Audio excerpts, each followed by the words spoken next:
Good morning, all. Hope you're all doing well on this wonderful Wednesday. Hope you're having a good week so far.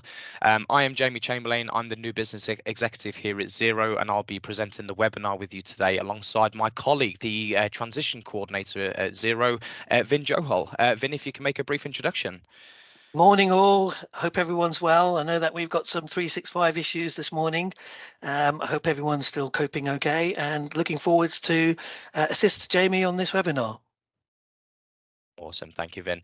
What we'll do, guys, we'll just give it a couple of moments to let any late attendees join the call, and then we'll kickstart the presentation for you guys. Vin, what do you think about the Microsoft issues this morning? What a nightmare, eh? So. Fortunately, I was notified by our service desk. They sent a lovely message out, so we're all quite aware before even our clients knew, so it was nice. But I'm grateful that sharing that kind of information very quickly puts a lot of people at ease, and it means they can get on with their day on the basis that no new emails are coming in, which is wonderful sometimes. Definitely. I've just received an update. It was a network upgrade that's caused the issue, so they're rolling it back to the previous version, and it should hopefully rectify the issues there. So anybody who's experiencing Microsoft issues, guys, it should be rectified very shortly, if not already. So Microsoft are on the case, but it's a bit of a strange one, really, Vin. It's affecting different users differently. You know, my emails this morning, 1 minute was playing up, next minute it was Teams and emails was fine. So, yeah. It's unusual, especially with the uptime guarantee that we have with Microsoft. It is, definitely. But for those who've just joined, guys, I'm Jamie Chamberlain. I'm new business executive here at Xero. I'll be presenting this presentation and webinar alongside my colleague Vin, who's on the call with me, the transitions coordinator for Xero. And we're just going to give it, say, 30 to 60 more seconds for any additional attendees that want to join, and then we'll kickstart the presentation for you lovely people.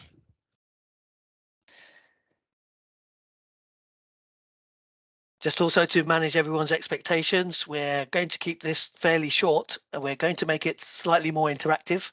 And hopefully you'll enjoy the session because there'll be some nuggets for you to take away. Hopefully you might identify one or two. But equally, this is more of a discussion around best practices, around passwords for everyone to just be aware of and hopefully take a few nuggets of information from. I think we're good to go, Jamie. I was about to say, I think we're ready to kickstart this. So, so again, welcome everybody. The most recent people who's joined, thank you for joining today. My name is Jamie Chamberlain. I'm the new business executive here at Xero. My responsibility today is to give you a presentation on best practice around passwords, perfecting your passwords, and just kind of things to look out for and be aware of across the industry, and what we class as best practice and what you should be doing. On the call with me today on the webinar, we have my wonderful colleague Vin. He's our transitions coordinator. Vin, I'll hand over to you briefly for an introduction. Hello, right. Good morning, everyone. Thank you, Jamie. I appreciate that. Yes, as Jamie said, I'm the transitions coordinator here at Xero. We have quite a lot of things and assets that we have in terms of people, staff, expertise, and it's an exciting place for me to be. I've only been with Xero for a short while, 6 or 7 months, and from what I'm seeing, there's a great emphasis on security.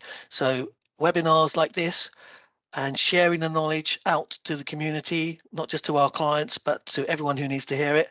I'm a strong advocate for sharing information like this with even my mum and dad. So I'm looking forward to this as much as I hope you are too. Lovely, thank you, Vin. So we'll kickstart the webinar there, guys. So as we mentioned, today's webinar is all around perfecting your passwords, but not just perfecting the password there, the best practice around password management and password policy as well. So a lot of our clients, me being in new business, I have a lot of these conversations around what is best practice, you know, on the IT front. How can we be more resilient against the dangers that lurk online? And the brunt of it is, it's all about general knowledge, really. You know, if education is the best defense against cyber criminals. So where to start in terms of password policy, password management, and best practice around this kind of scenario here? So Implementing a strong password is definitely the first step to protecting and perfecting a password policy. And what we would recommend is having a minimum of a 12-character password, including numbers and special characters, which is definitely a good baseline to start with and adhere to. However, you can never go too far when it comes to a strong password.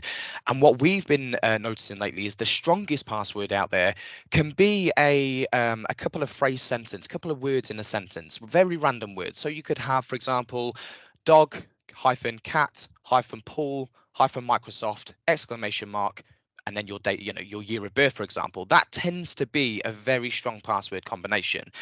Me myself, I use a very, very long phrase, more of a long sentence, plenty of spaces, upper lowercase letters, and the combination of numbers and special characters.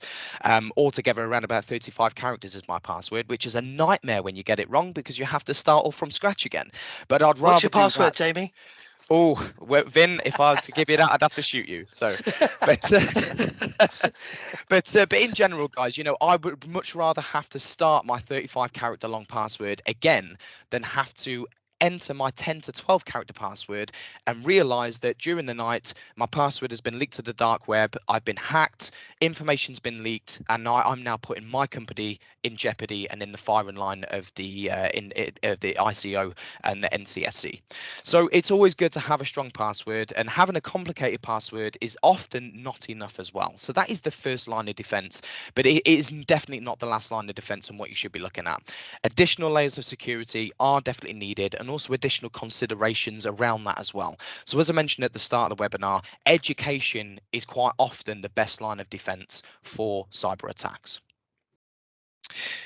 So we have a couple of password tips to share with you here, and this is based on purely the National Cybersecurity Centre's guidance and best practice.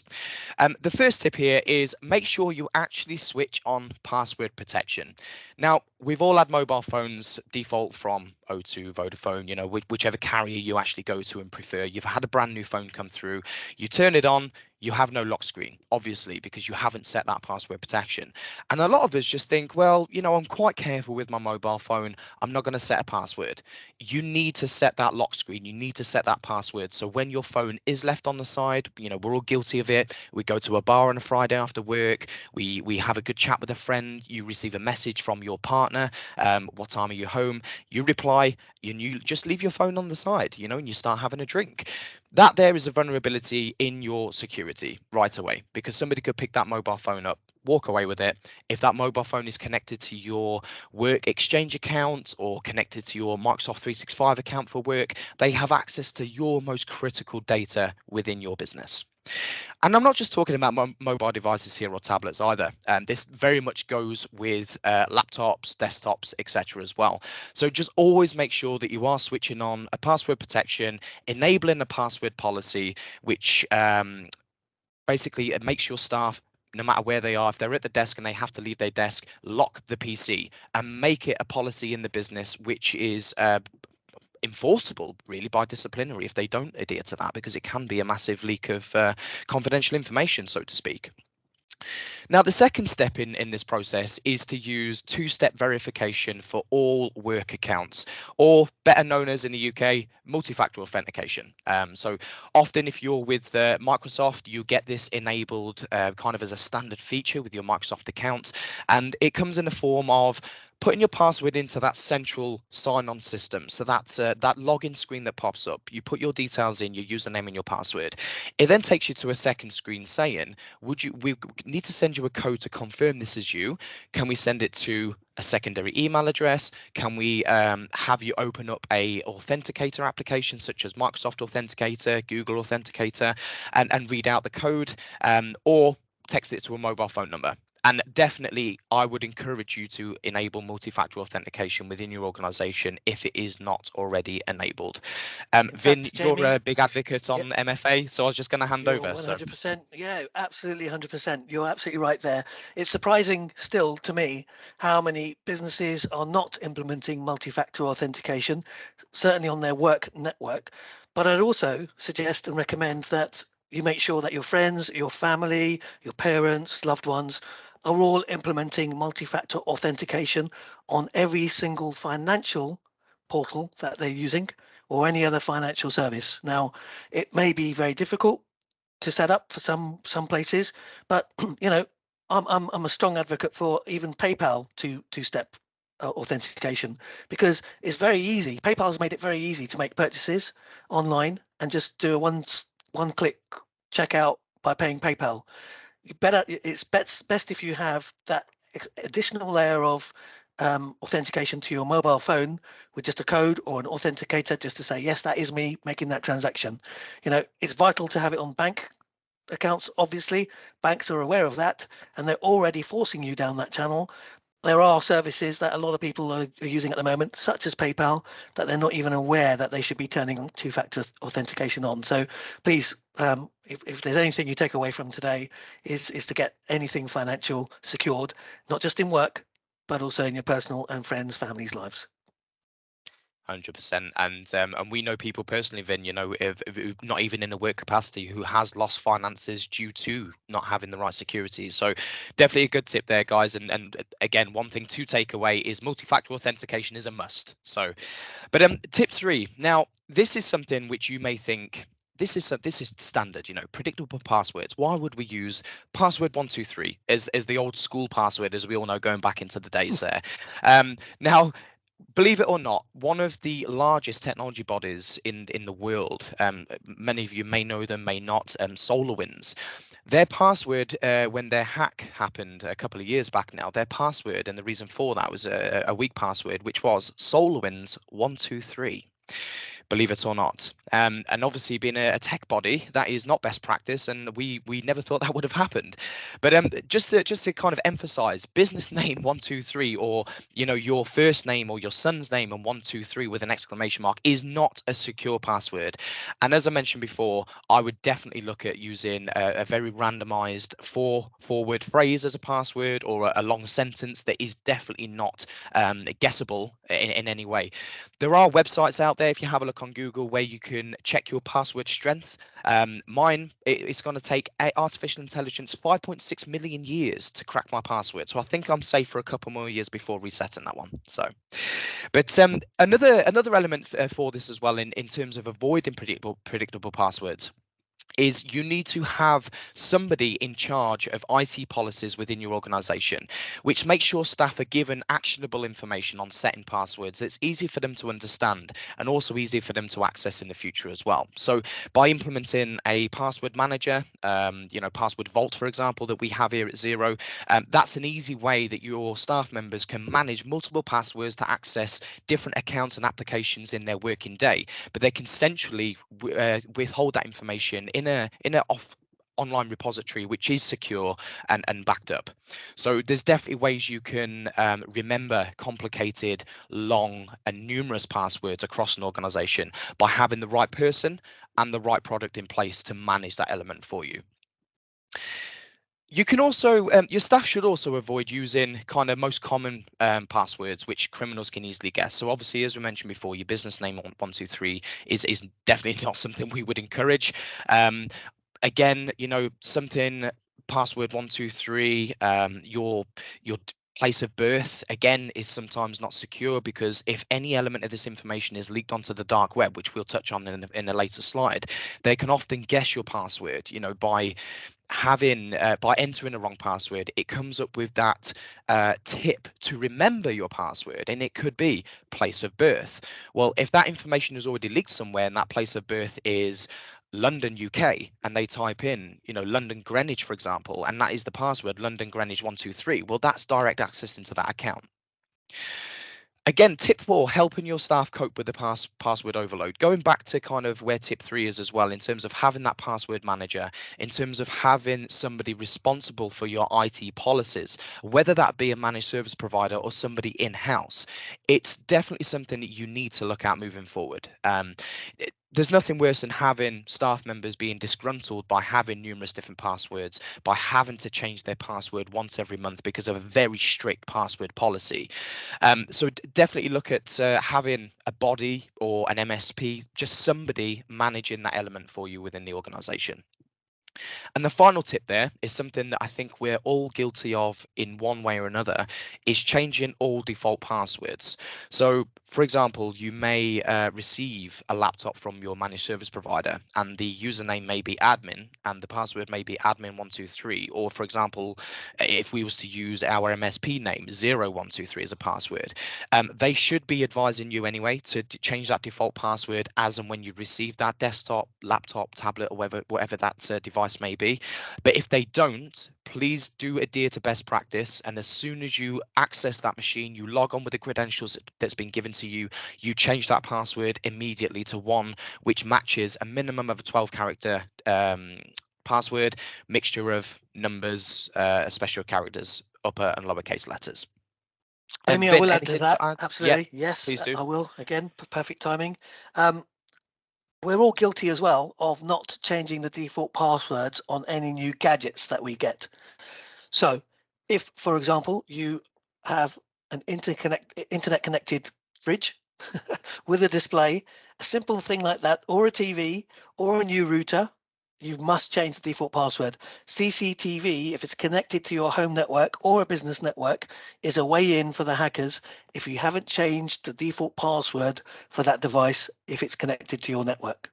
So just be aware, any new gadget you get, change the default password straight away, because if it's seen online, it can be hacked.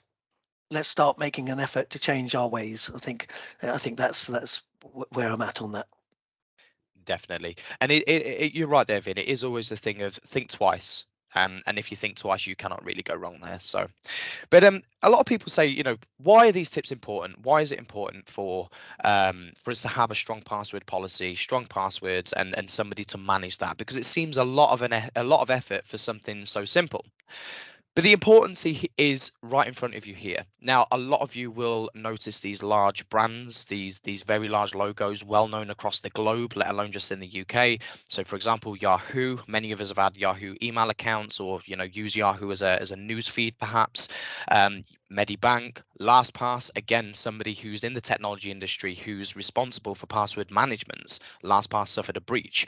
And believe it or not, a lot of these breaches here, I believe 70-80% of the breaches that's happened has been due to poor security. So poor password management, not meeting a certain criteria, such as a minimum of a 12-character password with special characters. SolarWinds as the prime example here, their password being SolarWinds123. Why? That shouldn't be happening. And a lot of these organizations here as well, you may think cyber criminals will target these because they're large corporates, they're large entities with billions of pounds and dollars in the bank, plenty of cash for them to steal from, essentially. But what you need to consider here is, and this is going to be a weird analogy that I'm going to give you guys, but just think of a burglar situation, right? A burglar will risk all to break into your property to get maximum haul for maximum value on the back end. And this is what you can class these cyber criminals who are targeting the big bodies around the world, so Slack, Facebook, etc. What you need to think of in the SME market is these cyber criminals are more like the pickpockets. They will go for the easy prey. They will go for the vulnerable. They will go for, in a sense, the elderly, and they will use their tactics to sneak in and take minor value from lots of SMEs to make up a large haulage at the end. So you need to think that a lot of people in the SME sector think that because we are SME, we don't have, tens of billions in the bank. We don't have in excess of 50,000 employees, etc. But that is all the more reason for them to target you, because they see that you haven't got as much money as Facebook for obvious reasons, or the NHS, and due to this they think that you're lacking in your cybersecurity elements. They think that you're not investing in your on your cyber resiliency front.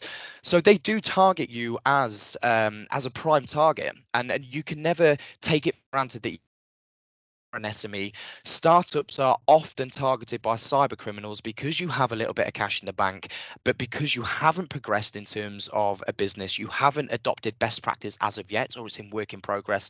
They will exploit that to their advantage. And again, they will, going back to that pickpocket analogy, they will take small amounts from many vulnerable SMEs to go away with that big haulage at the end, which is a lot less risk than attacking somebody like the NHS or Facebook, who's got got plenty of resource and back-end staff available to investigate that, they will attack the 5 to 10 to 20 man outfits who may not even worry about a quick 5,000, 10,000 pound going missing, because you've got more things to worry about as a business. Vin, anything to add here? Because I know obviously you've dealt with the SME market for quite some time. Always.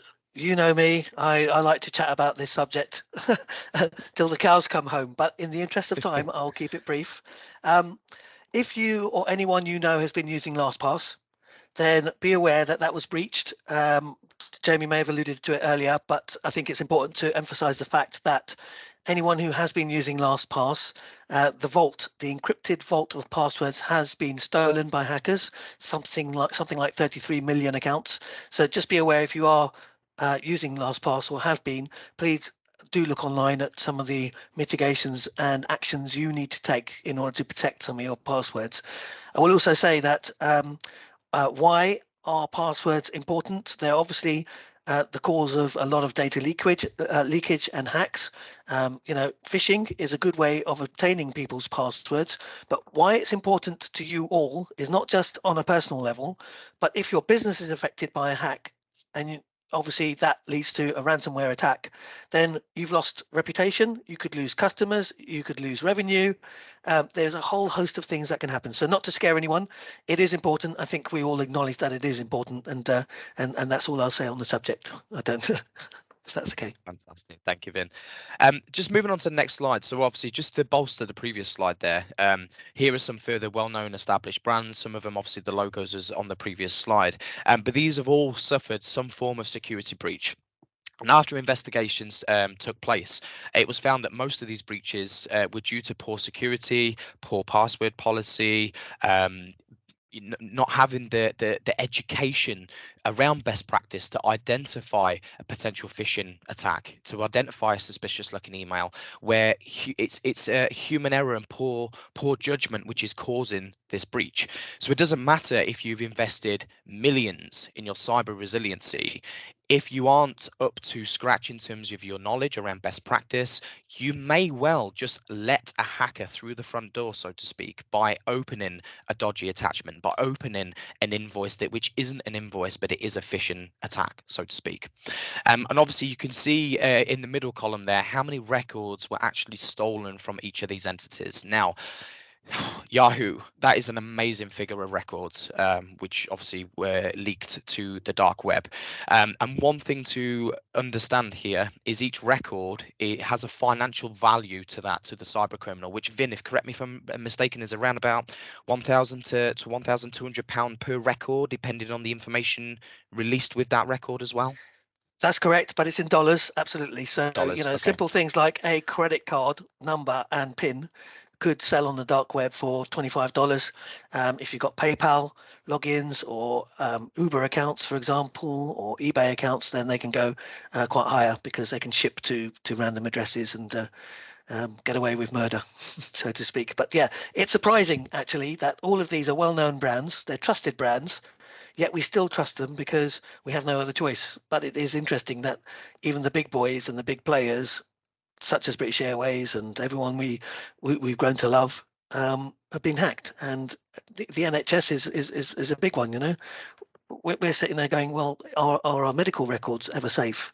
But we have to trust the NHS because they're looking after us. So it's a difficult thing to do, is to regain trust in a company that has had a breach. And that's why the Information Commissioner's Office exists, to ensure that they are looking after their customers' data and fine them accordingly, so that they don't do it again. But again, if it happens, and it will happen again, there's not a lot we as the consumer in retail or whatever can do about it, except for be safe ourselves. Definitely, Vin, 100%. And it goes back to that element of just protecting your personal profiles as well as your work. So, but on the next slide, guys, so we wanted to make this kind of interactive with you guys attending this webinar today.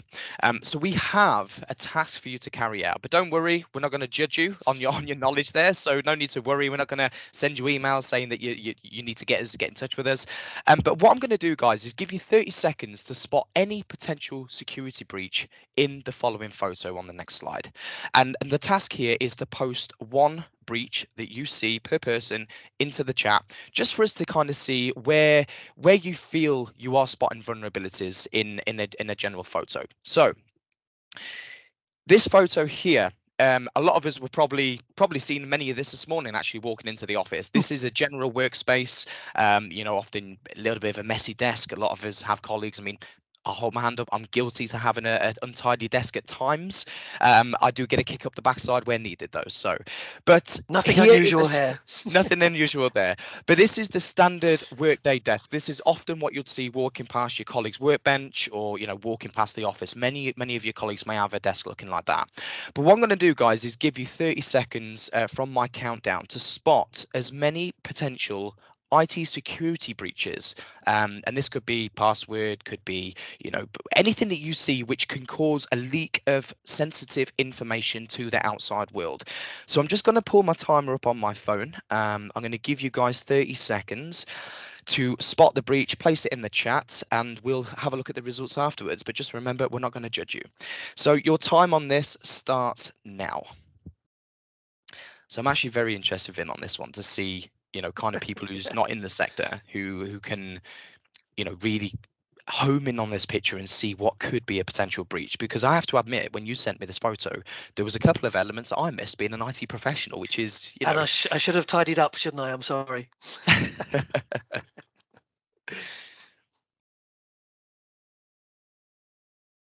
It's quite interesting. It's not the obvious ones. There are some there that people may or may not have been aware of. Could be potential breaches. So look carefully. Fantastic. Well, do you know what, guys? I've given you an extra 10 seconds, so we'll stop there at 40 seconds. I am very pleased with you guys, though. You've actually posted a lot of results in the chat page there, so absolutely Brilliant. Fantastic. So if you don't mind me mentioning names, guys, who's posted images there. So Nicola Burns Thompson, correct. The laptop with work is open. Yes. So that is correct. That is a severe vulnerability. You may think that you're safe in the office. You're definitely not safe, because you could have a disgruntled employee which may want to tamper with your workstation or take some sensitive information from your profile. So Nicola, great work there. Fantastic. Tom Miles, you're very much on the point with Nicola there. Your screens are not locked. Ashley Goldsmith, yes, fantastic. Laptop unlocked. Nicola, again, spot on. Very impressed here, Nicola. The phone is unlocked and open. Brilliant. Not many people think about a phone being open and that being a security breach. But if it's connected to your M365 account or any other kind of work element, perfect. You are spot on there. Kehul Patel, USB. I didn't think somebody would spot the USB, Vin. Did you? It's fantastic. It's there on its own. Work. It's tempting. It's interesting. If you put a USB key in a lift or outside in a car park or in your lobby of your office, chances are someone's going to be inquisitive enough to plug it into their laptop, and then bang, who knows what happens. You can all carry that out as a test if you wanted to, and use that in your own companies as a reason to increase security awareness throughout the organization. But yeah, 100%. Absolutely, there's a few there that have been spotted. Documents in bin is a great one. We should be using shredders all the time. There's a drawer open. The key for the drawer is available right on the top there as well. There's a whiteboard full of notes, and there's sensitive information potentially there. My personal favorite, is the calendar on the right hand side, which has information on it and can include personal family activities, i.e. when that person is away from home. So you've got to be very careful about what you're doing and what you're exposing, not just to work colleagues, but any visitors or guests, or even the cleaner who can come in and have a look. I'm not sure, Jamie, if you want to reel off a few that are very important as well, but there's a couple more. Of course. I mean, to be honest with you, I mean, you guys attending the webinar today, fantastic work. Between you all, you'd make a great cyber resiliency company. Put it that way. So you are right in what you said. I mean, we've read all the comments there. Every single one of you are correct, and you've done an amazing job there. So it's good to see that you kind of have that in the back of your mind, that you are aware of what is a security breach. So in the picture, what we've done is done some green arrows as to what could be a potential security breach. And even though we have maybe missed a couple ourselves here as well. So you are right, file cabinet is open. That was the first one that I spotted personally, being a physical document that could be stolen. On top of that, even if the file cabinet was locked, we have the key sat right above it. So it no good even if that was locked, we could still gain access to that. We see a couple of attendees post that there's sensitive information on that whiteboard. Correct, you are right. There's what looks to be project information on that whiteboard, which could be a leak of third-party information or of your clients or your suppliers, so to speak, which again is against GDPR and data protection. Sensitive documents on the side, great spot. And the USB stick, again, very good spot to keyhole. And I believe there's another gentleman on the attendee list that spotted that. Eduardo. Another there we are, Eduardo, apologies. But again, a very good point on that one, because that could well be your USB stick with sensitive information on that somebody could steal. But as Vin very well mentioned, that could be a random USB stick filled with ransomware, filled with viruses that somebody plugs in out of curiosity. Next thing you know, your systems are shut down and you're being held to ransom by a crypto locker, for example. Again, laptop and desktop open, phone unlocked, all very relevant there. Basically, anything that has information containing to a third party or anything that's IT infrastructure which is unlocked and not password protected is a vulnerability. So everybody on the call, massive well done, and I'm quite pleased that we're speaking to a bunch of guys and girls who know what they're doing today, guys. So I'm very chuffed. Thank you ever so much. Obviously, there weren't enough green arrows to include in this photo, but there are a few more. There There's is. obviously the documents in the bin. The fact that the rucksack is open, it should be closed, ideally, in an ideal world. And it's just things like that. There's a credit card a line there. There's actually a wallet or a purse. Can you see that animal print purse just next to the phone? So there's a few things there that we all just need to be a little bit more aware of. So yeah, I think that's a wonderful slide, and thank you everyone who took part in that. I think that was a useful exercise. I did see a comment on who uses wired headphones these days, and I have to agree. Whoever it was who said that, I have to agree. It's a great point. Not a security breach, but a very good point there. But moving on to the final slide. So earlier on, I spoke about dark web monitoring. Now, Vin, this is very much your kind of ballpark to discuss. You've obviously done a lot for your clients in the past in terms of dark web monitoring and the positive impact that it can have, knowing that your information is being released to these potential criminals. So if I could hand over to you on this slide, my friend, and you can kind of take that forward for me, if that's okay. Sure. Hoping that everyone has heard of the dark web.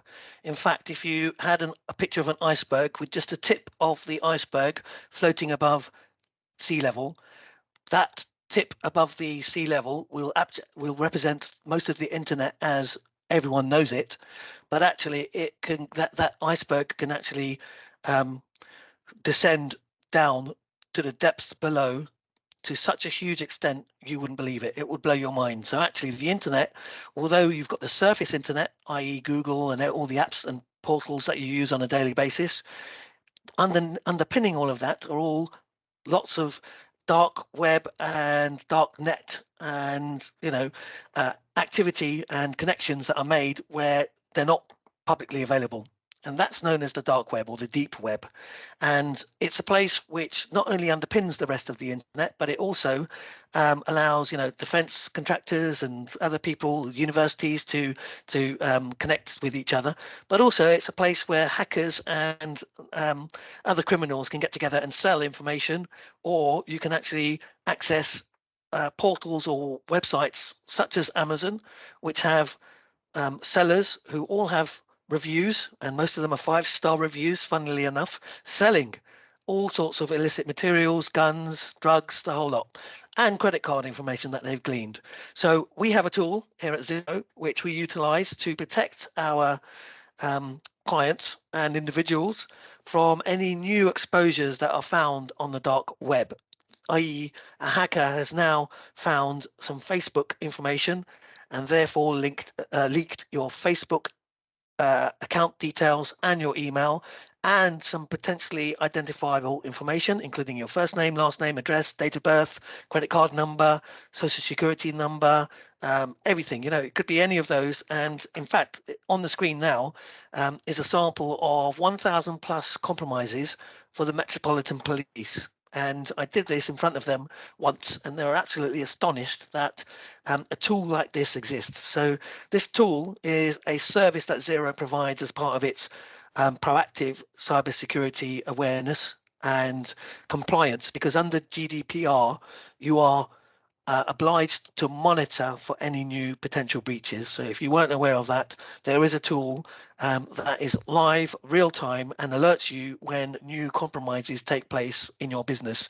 But it's surprising, if the Metropolitan Police are getting hacked with all these passwords and personally identifiable information made available online, it becomes a real challenge. And when I showed them how many hacks actually exposed their actual passwords to them, and then the guy almost left the room. So it was quite interesting. But we have this service, and luckily most people on this webinar today are relatively safe. That doesn't mean that you haven't been exposed in any way in terms of your email address or your company emails. It just shows us that they haven't been exposed by the hackers yet. But that's where it's important for us to be proactively managing and monitoring for any potential breaches going forward, making sure that you're safe, obviously, up to a point now, i.e. there's no historical things. When we do find a breach and you're notified about it, you then have an opportunity to mark it as remediated, i.e. you have taken mitigation steps, either disabled the account, changed the password, and added multi-factor authentication, or that site is no longer in use in your business. So there's a few things there, and the dark web monitoring is a really powerful tool, and it comes as part of the service in terms of the whole Xero security portfolio. But that's one we wanted to just highlight today to make you aware. There are websites you can check for any breaches. If you're concerned about your personal email addresses, you can go to have I been pawned, pawned.com. But bear in mind that is one person who is getting these lists once they're publicly available for free, uploading it to his database. So he's way behind the curve in terms of the breaches that are available or shown, whereas this dark web monitoring is actually a proactive monitoring tool rather than a reactive tool that Have I Been Pwned has. So have a look, check it out, and again, I encourage you to just go through, mark those compromises, even if it's mentally in your head, as remediated if you've taken the steps. 100%. Thank you, Vin. And hopefully that makes sense to everybody there and kind of gives you a clearer picture as to why password management and policy is definitely something to look into and strengthen where possible. Now, the final slide from us today, we just want to touch on the best practice for zero vulnerability. Now, this is a set of products and ongoing services, sometimes licensing, which we implement to our clients on a daily basis, just to enhance that cyber resiliency across the board. We've touched on a couple of these already during the webinar, and just to go through them. So dark web monitoring, as we mentioned a moment ago, is essential for GDPR compliance. If you've never had that done, I would encourage that you have a dark web monitoring session with your existing MSP, or please do approach us if it's something that you feel we could help you with. Multi-factor authentication, if that is not enabled on your accounts already, from Microsoft 365 or any other sensitive information, as Vin said, personal information as well, such as PayPal, your bank, etc. I know Nationwide are very good with their PIN terminals for multi-factor authentication. So if you haven't got something like that, I would definitely look into implementing that both in business and in your personal life. We've mentioned the importance of password management and using products such as Password Vault to centrally manage all the passwords that your users have across the board and the applications they access. Cyber Essentials and Cyber Essentials Plus, again, something that we would encourage everybody to undertake at the moment, purely because it pinpoints the potential vulnerabilities in your existing infrastructure. But not only that, insurance providers are requesting businesses these days, when going through renewals on insurance premiums, that you gain a Cyber Essentials Basics accreditation as a baseline. If you do this, you'll quite often see your insurance premiums actually come down on a monthly basis. So it's definitely something to maybe look into. Again, something that we are able to assist you with and talk to you about if you want some additional information. Another element, so we've mentioned education being the first and best line of defense against any cybersecurity attack. So security awareness training is something that we would encourage for you to carry out to all of your staff, especially new starters coming into the organization, even if that was in a form of a test when they first come on board, just to test their general knowledge on what they should be looking out for. You can then determine how you should implement additional training thereafter. Phishing simulation, again, to kind of bolster the security awareness training, you can carry out a phishing simulation attack where you can pinpoint the weaker members of staff who do not know what to look out for in a suspicious looking email or a potential breach. So from that, you can get a list of users who you need to put through additional training and some awareness courses to kind of bolster their knowledge in the cybersecurity realm. Again, this is something that is needed for all businesses, is backups and an effective disaster recovery and business continuity plan. If you don't have a backup, which I should say that all of you guys on the call today do have in one form or another, but if you don't have a disaster recovery system or a plan to carry that through, I would encourage you to look into that straight away. Not only implement a disaster recovery plan, but simulate an event of a disaster as well to ensure that it is meeting the correct recovery point objectives and the recovery time objectives for your organization, mitigating that financial impact that any potential disaster has on your business. And then finally, patching and endpoint protection, such as BitLocker for Windows-based PCs. I would encourage that for anybody who is remote working, any sales guys, for example, who's out on the road, or recruiters, anybody who has a mobile workstation, so a laptop, a tablet, for example. I would look at protecting that, encrypting it, so if anything is lost on public transport, left in a restaurant, you can't just have any old person pick up that device and gain access to that straight away. You can encrypt that and you can lock that device up should anything happen to that device, such as misplacing it. So just something to bear in mind, guys. If you feel that you on the back of this webinar could do with enhancing your cyber resiliency, would benefit from security awareness training, or even would maybe like to perform dark web monitoring, give us a quick call, ring your current MSP, ring your internal IT manager, and kickstart that process. Now is the better time than ever, because you never know what tomorrow brings. So, but that is everything from the webinar today, guys. We're now entering the Q&A session. So if any of you wonderful attendees have any additional questions, please fire them in the chat, and myself and Vin will do our best to answer them. Thank you, ever so Jamie. much I for your, appreciate that. Yep, there's a few questions already rolling in. It's really interactive, this session. I think it's been useful. I think one of the things that I mentioned before we go to the Q&A is the fact that a lot of insurance companies are now increasing their premiums if your business is not cyber compliant and has so therefore it's important to have the Cyber Essentials baseline policies in place and get to that standard, not just for your business, but also because your insurance premiums will come down significantly. And then you can apply for things like cyber liability insurance, which becomes relevant then, because most cyber policies at the moment will not pay out if you haven't gone through all of the steps that we've recommended, and some of the baseline security frameworks that are needed. So John has asked an interesting question. I can answer that as well, if you'd like. John has asked, why does the UK SME sector continue to be ill-served by the cyber community? And in continuation of that, is government assistance and awareness also lacking in this area for SMEs? I'm going to completely agree that, and I think everyone would generally agree that the government must be and should be doing much more to protect people, individuals, families, and businesses, no matter what their size, but especially SMEs, to get them cyber compliant. Now, Cyber Essentials was one of these standards that has been introduced in order to facilitate this, but it's quite clear that SMEs do not have the skills in-house or the resources to employ any experts or technology cybersecurity people to help them on their journey to become more cyber compliant. So what I will say is, in actual fact, we have been fortunate enough to be awarded a partnership, one of the only 11 trusted partners for the Cyber Resilience Centre.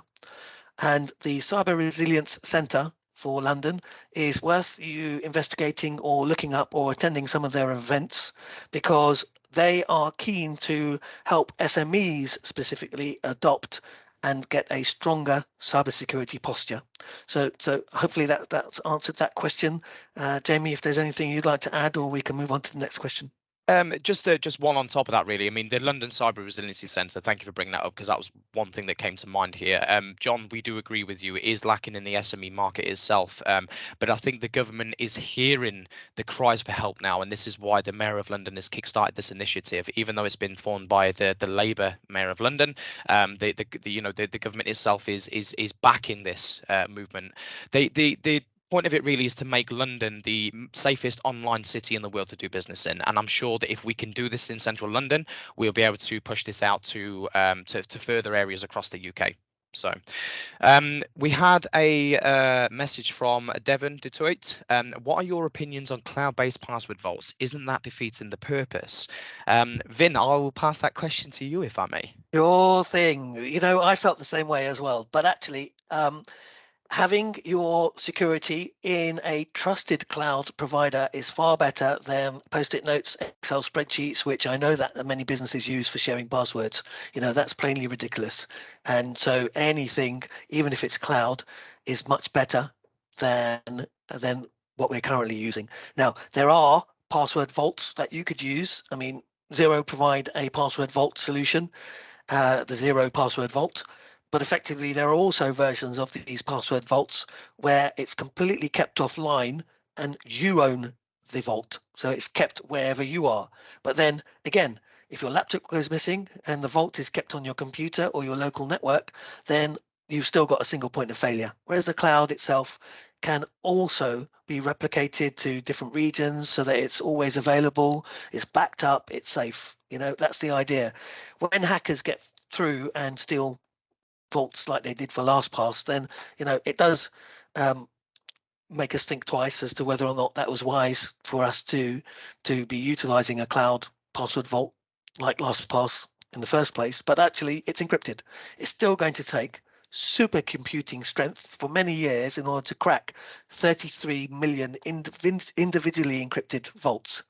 So my opinion is it's a lot safer. I'm sure that they'd rather go after presidents and people on the Senate or celebrities first before me. So for me, it's safer. By no means is anything safe. In actual fact, the safest thing you can do is put it on a piece of paper, put it in your locked safe or vault at home, but then you've got to remember the passphrase for your vault as well. So your physical safe. So how far do you go? It's a tricky question, but it's a great question, and it does make sense. Absolutely. Yes, Nicola, there will be a recording of the webinar, I believe. We'll make that available, Jamie. We will indeed. So for all of you attending, we will send a copy of the webinar out to you via video link. My colleague Henri will be sending that out later on this afternoon, I believe, or maybe tomorrow, but you will all receive a copy of this webinar. If there's no additional questions, I believe we can maybe wrap that up for today. But I will say thank you ever so much for everybody attending today's webinar. It's been an absolute fantastic pleasure to present to you all. And thank you for being interactive with us and actually putting the answers to the tasks that we've given you. So I will say anybody else who would like a conversation, mine and Vin's contact details will be shared after this webinar as well. If you'd like just a quick conversation on additional information or best practice, or specifically how we could help your organization, definitely get back in touch and we'll jump on a call, maybe a Teams meeting, and we'll see how we can help you guys. Vin, over to you for a quick goodbye, and I think we'll wrap that up.